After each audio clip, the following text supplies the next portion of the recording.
Всем привет, с вами канал Baltic Sales. Сегодня у нас такой выпуск про обновки. И рассказать я хочу вам про наш новый генератор. Бензиновый генератор уже стоит на палубе. Сейчас я вам буду рассказывать о нем. Это генератор MXR 3800. По сути он как 3500 модель, но просто чем-то немножко усовершенствованный. Я не знаю, чем он отличается конкретно от 3500, но у него такие же параметры. На старте он 3500 ватт дает и 3200, потом дальше его максимальная мощность. Здесь вы видите крышечка, куда заливается масло. Масло я уже залил, здесь есть щуп, где указан максимальный и минимальный уровень. Масло уже залито.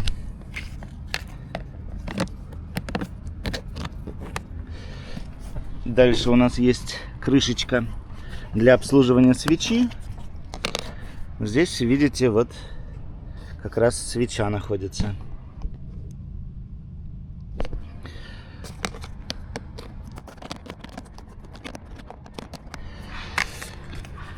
Бак под бензин на 4 литра и ручной старт. С этой стороны у нас выходят выхлопные газы, а здесь у нас находится панель сама. Это розетки по 220 вольт, эко-режим, ну и остальные всякие. Вот как прикуриватель, типа розетка 12 вольт на 8,3 ампера. USB розеточки на 2 ампера и 1 ампер. Так, и это у нас под параллельное подключение. То есть можно подсоединить два таких генератора вместе, и мощность будет умножена на 2. Здесь у нас лампочки, которые показывают минимальный уровень масла, потом перегрузка и то, что вот 220 работает и можно подключаться. Осталось залить только бензин, и я хочу еще поставить датчик моточасов. Я купил на Алиэкспрессе такой датчик моточасов. Здесь не так много функций, он показывает обороты мотора и часы работы мотора. Съемная батарейка здесь с другой стороны. Говорят, ее хватает на 2-3 года. Но посмотрим. Работает он очень просто. Нужно найти какое-то место, куда его поставить, сам монитор.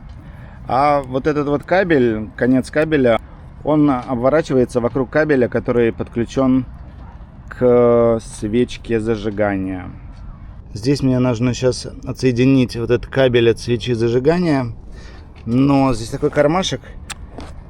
У китайцев маленькие ручки, а мне довольно-таки сложно засунуть и отключить.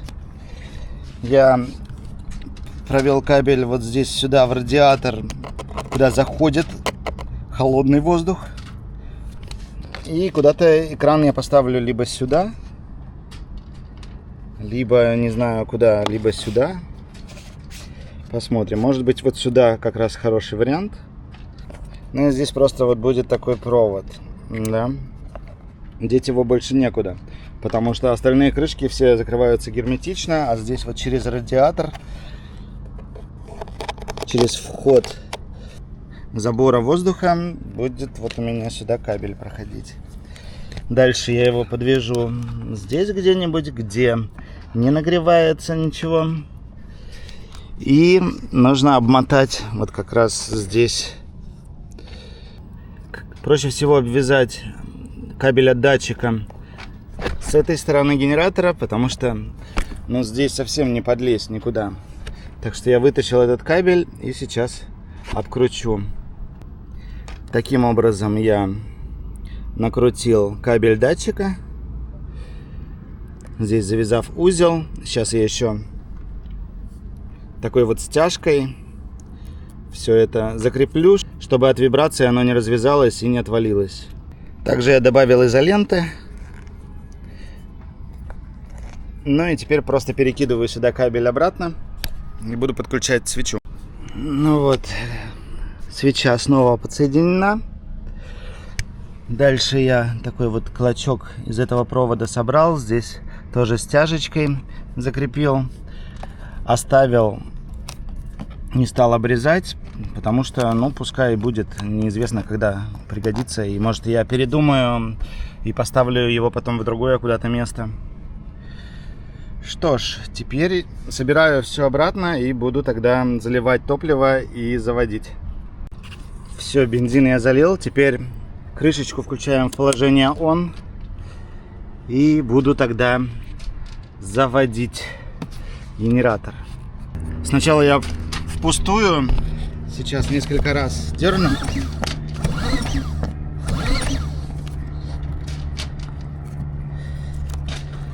Чтобы создать там какое-то давление. Теперь я включаю режим шок.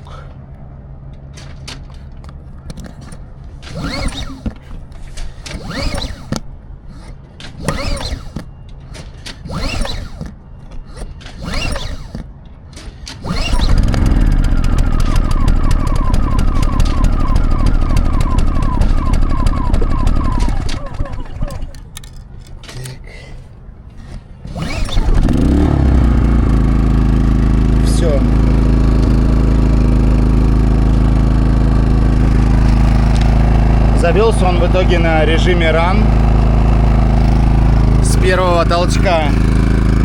И сейчас пока поработает немного, ему нужно отработать 5 часов. И я тогда солью масло и залью новое. В инструкции написано, что 20 часов нужно, чтобы отработал. Но я сделаю меньше. На самом деле у меня сначала не получилось его завести, потому что режим эко был включен. А когда вы его заводите, нужно выключать режим эко. Сейчас мой датчик показывает 3800 оборотов. Но я думаю, это неправильные показания. Нужно будет изменить режим. Режим нельзя менять, когда мотор работает. Нужно заглушить и тогда поменять режим, чтобы не испортить сенсор. Судя по всему, это режим неправильный, потому что, ну, почти вот 4000 оборотов показывает. Многовато. Сейчас он немножко прогреется, поработает. Я его заглушу, изменю режим и заведу заново. Ну, вот такое звучание, шум от генератора приблизительно на 10 метрах от него. И мы можем посмотреть, сейчас я вот разговариваю, да.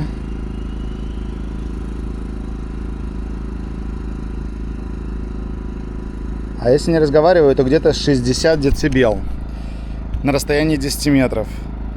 Не тихо, конечно, совсем, но и не громко. А теперь пойдемте ближе.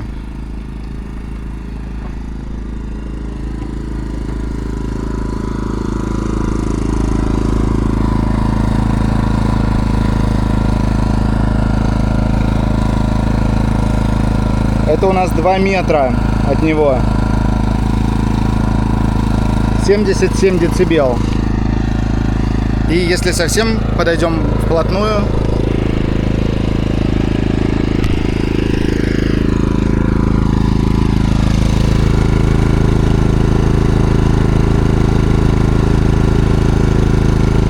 85 децибел. А сейчас, если я включу еще полный режим на всю, —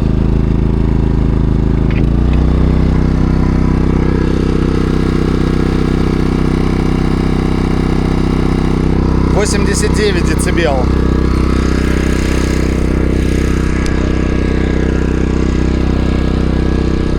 Отходим на 2 метра. —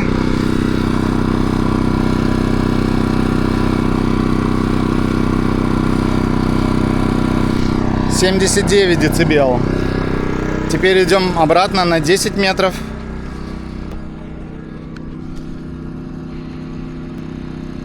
63 децибела.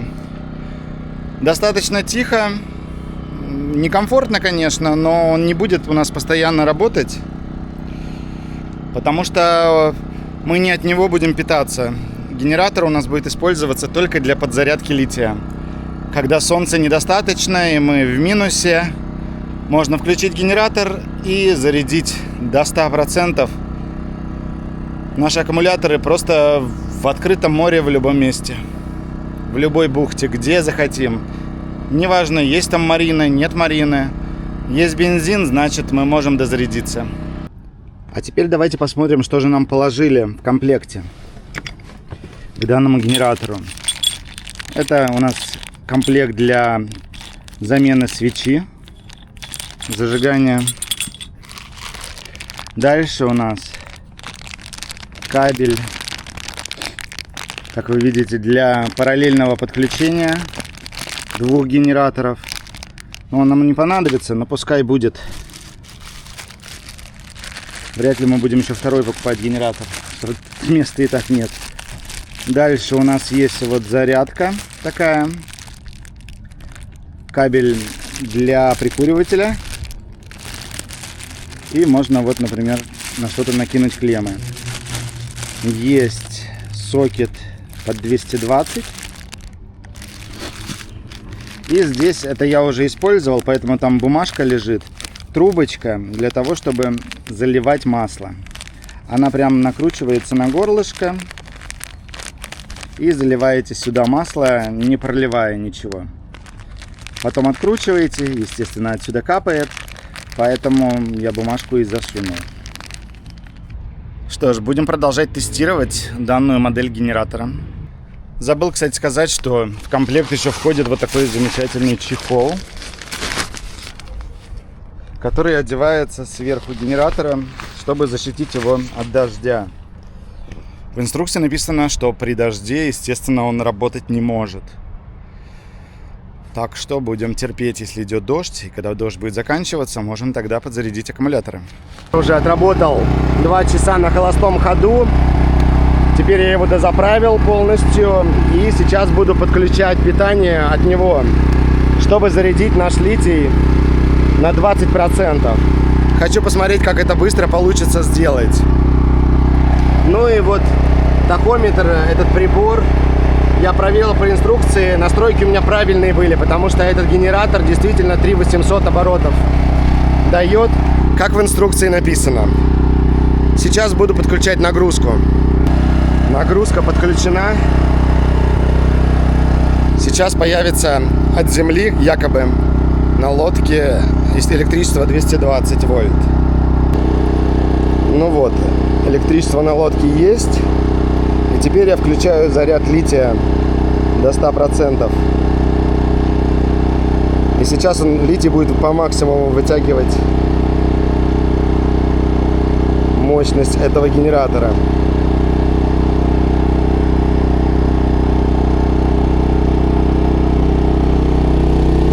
Пошло увеличение.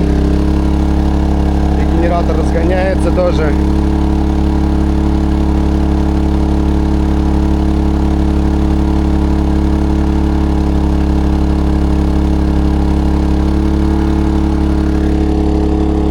120-115 ампер идет на зарядку теперь.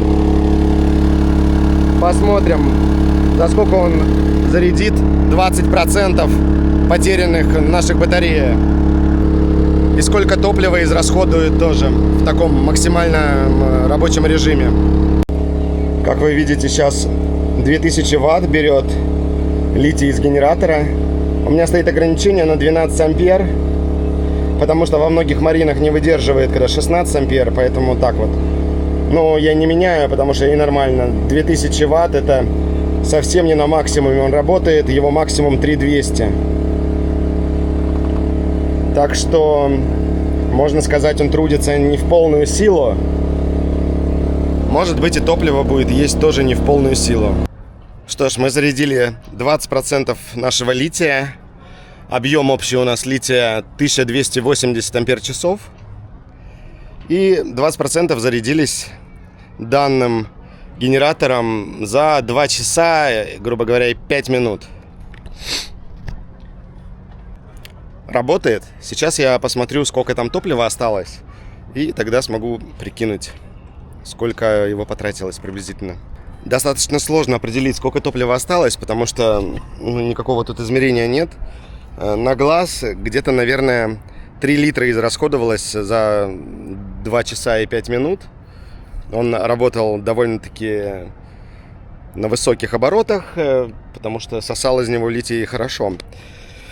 Я думаю, еще проведу эксперимент, когда я подожду, пока полностью истратится все топливо. Тогда будет понятно. Вот, например, 4 литра залил, и 4 литра израсходовалось, и он заглох. И сколько времени это взяло. Как-нибудь на якорной стоянке я такой эксперимент проведу. Ну, мы вот на якоре стоим сейчас, как вы видите, в живописном месте. Опробовали на деле наш генератор. И могу сказать, что он справляется со своей задачей, да, тарахтит достаточно громко. Нужно выбирать место, куда-нибудь его подальше поставить. Но в целом мы довольны им, и топлива он расходует не так уж и много. Так что будем его использовать дальше. На этом видео про генератор, я думаю, заканчиваю. Подписывайтесь на нас, ставьте лайки, не забывайте комментировать. Всем пока, до новых встреч!